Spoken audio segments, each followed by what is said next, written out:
Diante disso, eu quero falar com vocês justamente que nós temos que observar algumas características para poder continuar, então, fazendo esta abordagem dentro do universo das mídias, né? Nós precisamos entender que existem 4 equívocos que muitas vezes nós cometemos no desejo de querer ser assertivos com todas as perguntas que estão sendo feitas para nós. Nós precisamos tomar cuidado para não cometermos o equívoco de entender que não podemos ser somente pragmáticos. É interessante perceber que quando as pessoas se põem a ser pragmáticos apenas,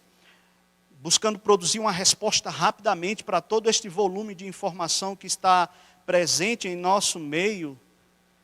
as pessoas fazem com que aquilo que é bíblico e teologicamente claro se torne menos importante do que aquilo que é funcional e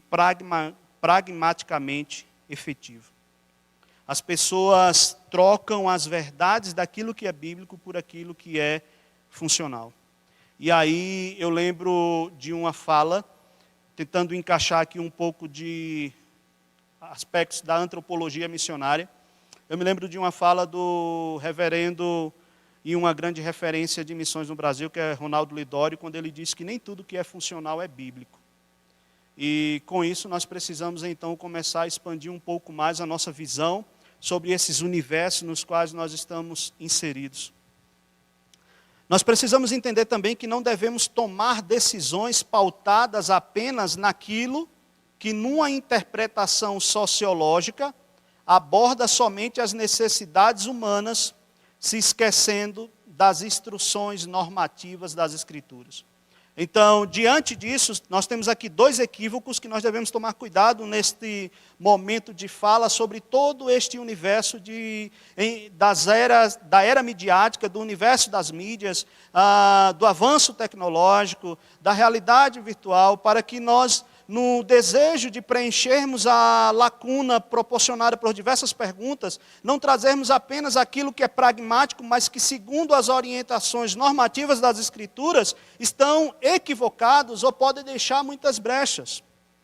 O verdadeiro cumprimento da Missio Dei, ou seja, da missão de Deus, ele só é possível ser realizado a partir de um conhecimento profundo da natureza da igreja, que conforme o apóstolo Paulo escreve à igreja de Éfeso, no capítulo 1, verso 23, diz que a igreja é o seu corpo, a plenitude daquilo que a tudo enche, em todas as circunstâncias. Eu gosto desta versão, que aborda justamente essa necessidade de compreender que nada do que nós viermos traçar a título de discipulado,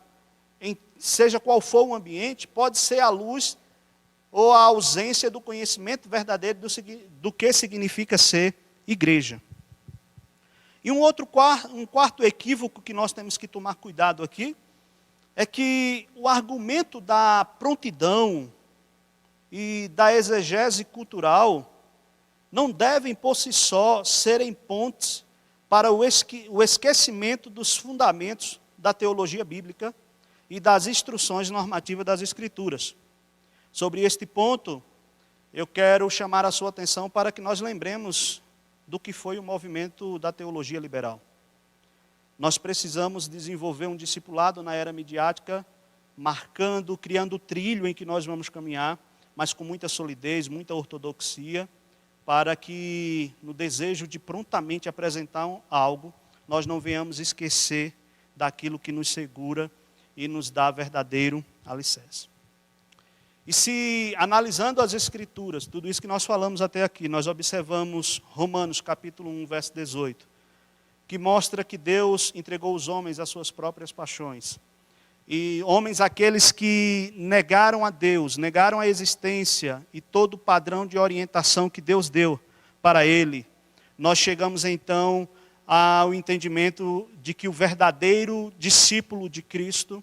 diante dessa realidade, diante desse conflito de muitos pensamentos, diante dessa novidade, como se apresenta para nós, ele precisa ter bem marcado e alicerçado na sua vida os verdadeiros entendimentos de quem Deus é, do que Deus normatizou para nós na sua palavra, e que nós devemos ser, então, igual ao nosso mestre como discípulo, buscando preencher os espaços, as lacunas de nosso tempo, buscando glorificar a Deus em todas as áreas de nossa vida, mas caminhando bem alicerçado nas Escrituras. E falando mais sobre discipulado, que é tudo isso que nós estamos abordando aqui na Semana Teológica, é interessante a fala de Dietrich Bonhoeffer, quando ele fala sobre graça preciosa, apontando que a graça preciosa é de fato a verdadeira identidade de um discípulo, é o verdadeiro comportamento de um discípulo. Ele diz que a graça preciosa é o tesouro oculto no campo, por amor do qual o homem sai, vende tudo quanto tem. Então, nesta medida de valores, nós temos que, sim, que desenvolver um discipulado, mas nós precisamos entender onde estão os nossos verdadeiros valores para, no desejo de avançar, não acabar contrariando a própria Escritura.